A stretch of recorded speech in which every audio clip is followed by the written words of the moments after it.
po makakausap ang Pangulo ng Association of Fresh Fish Traders of the Philippines, si Ginoong Santos, ating makakausap. Sir John, good morning po sa inyo.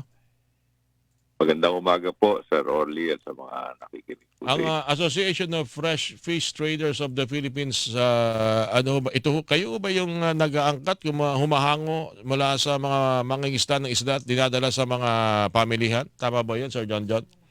Opo, kami po yun. Kami po yung first hand sa mga nahuhuli ng commercial, municipal, at saka ng mga ginagawa ng mga aquaculture. May mga miyembro din po kayong nag-aangkat ng isda, nag-i-import? Meron din po, lito na portion po.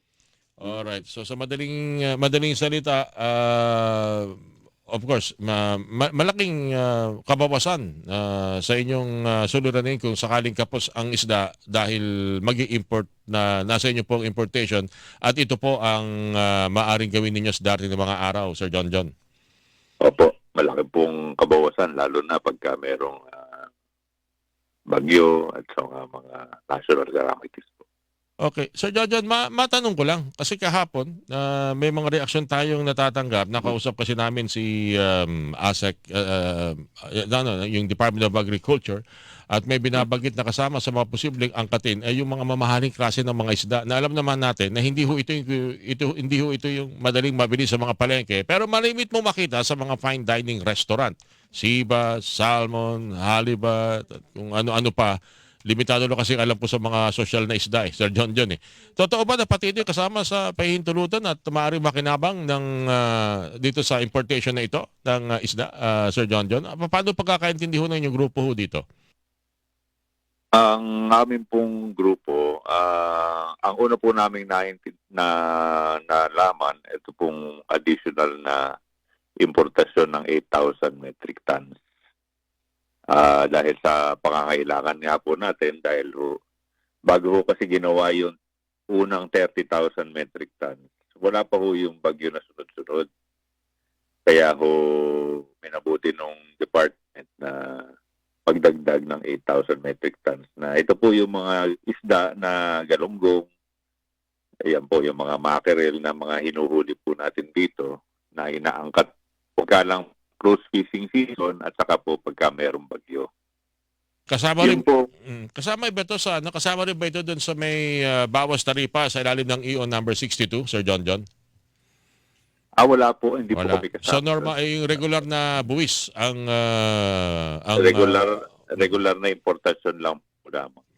Okay. Itong unang 30,000 na mga isda at binigyan ng permisong ma-import, kasama na ho ba rito yung mga inaangkat at dinadala sa mga fine dining restaurant o yung mga restaurant na dapat na mag-angkat pahala sa buhay po ninyo? Iba po yun.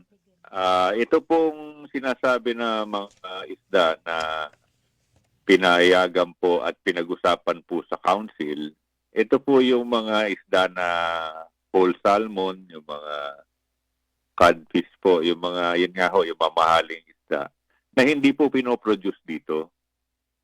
Hindi po yan pinoproduce sa atin at yan po mga dinadala lang sa mga po kayo, mamahaling restaurant. Pero mga nakaraang taon po, may napapansin na ho tayo kahit sa pumunta tayo sa palengke na meron na hong mga hiwa-hiwang mga ganyang isda. Kaya yun nga po ang purpose ng aking tanong, Sir John. Kasi itong ganitong sitwasyon na lahat po tayo ay naghanap ng solusyon sa mga problema tulad ng, kung totoo man na may problema sa supply ng isda, hindi ito samantalahin ng ibang grupo na magpasok ko dito pero hindi ho angkop sa pinaka-purpose o dahilan, kung hindi para ho doon sa yung for commercial purposes sa mga malalaking restaurant, hindi na ho yung dahilan para ho mabigyan ng sapat na supply ang masa. Actually po, yun po naman ay pinag-usapan po sa National Farm Council na consisting po ng mga iba-ibang stakeholders, pati po ng mga municipal fishermen natin na representatives. Lahat po yan, pinag-usapan nila doon. Inaprobahan ho nila yan, pero ang alam ko po dyan, hindi pa ho nini-implement yan. Opo, wala pa hong guidelines kasi. Kaya yun naman. Pero ang galunggong po, yung 8,000 na additional, yun po, i-implement ka agad yun. At malaking epekto po nun sa merkado.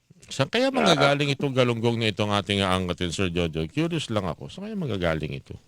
Ito po yung mga huli po sa Vietnam saka sa China na katapat ho natin yan sa fishing ground.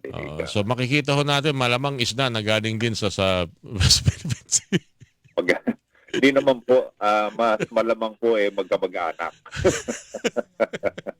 Pagkakamag-anak, magpipinsan ho ba? Sabagay, hindi naman natin sila hanapan ng passport para malaman natin na sila may birth certificate dito sa Pilipinas, ano? Mga pero yun lang kasi medyo, di ba, siguro Sir Jojo, medyo masasabi rin natin unfair. Sa halip na tulungan yung mga mangingisda na naapekto ng bagyo, siguro iba dyan, nasira lang naman yung mga sasakyan pandagat, mga bangka, pero kung sakali matutulungan, makakapangisda sila doon sa mga dapat nilang pangisdaan at yung kanilang, yung ating angkatin, hindi na kailangan iangkat, makukuha na rin dito ng mga local fishermen.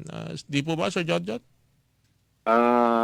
Alam niyo po kasi sa atin, dito sa Pilipinas, so ang bagyo ho dito parang pangako alam niyo naman.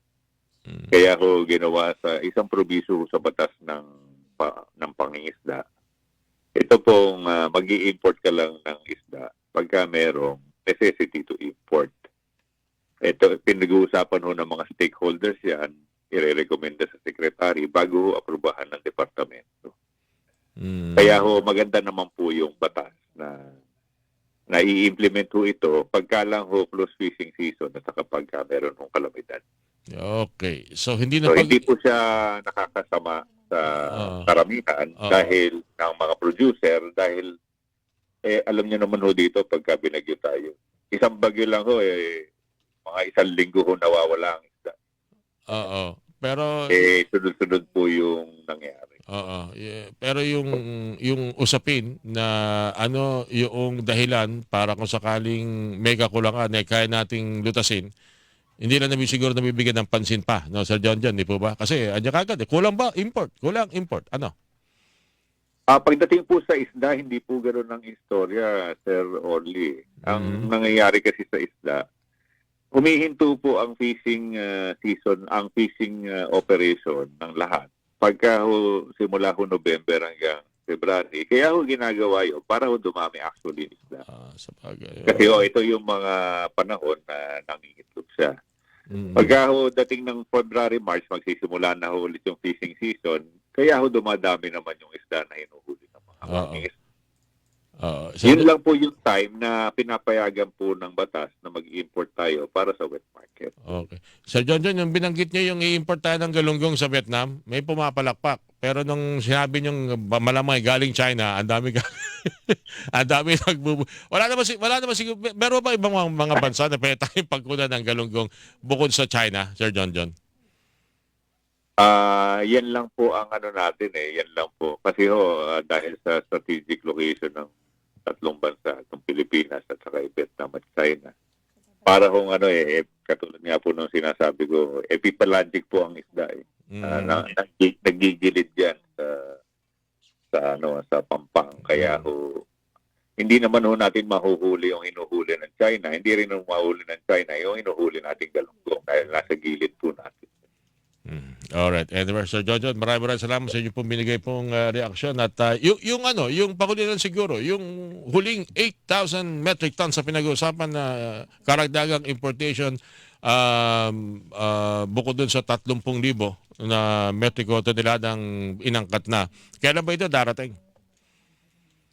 Magano pa ho yan kasi ngayon pa lang ilalabas yan So, maaari makarating yan mga January.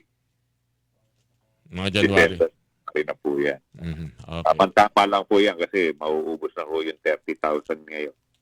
Ngayong December, tama-tama lang po yung timing nun. Saka hindi na siya ganun karami.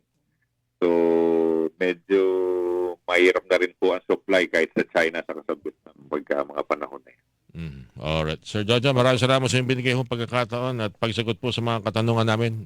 Ingat po kayo, sir. Thank you po. Maraming salamat din po, Sir Orly. Si Sir John Santos po, Pangulo po ng Fresh Fish Traders Association of the Philippines, mga kapuso. Hilingan, walang pinoprotektahan.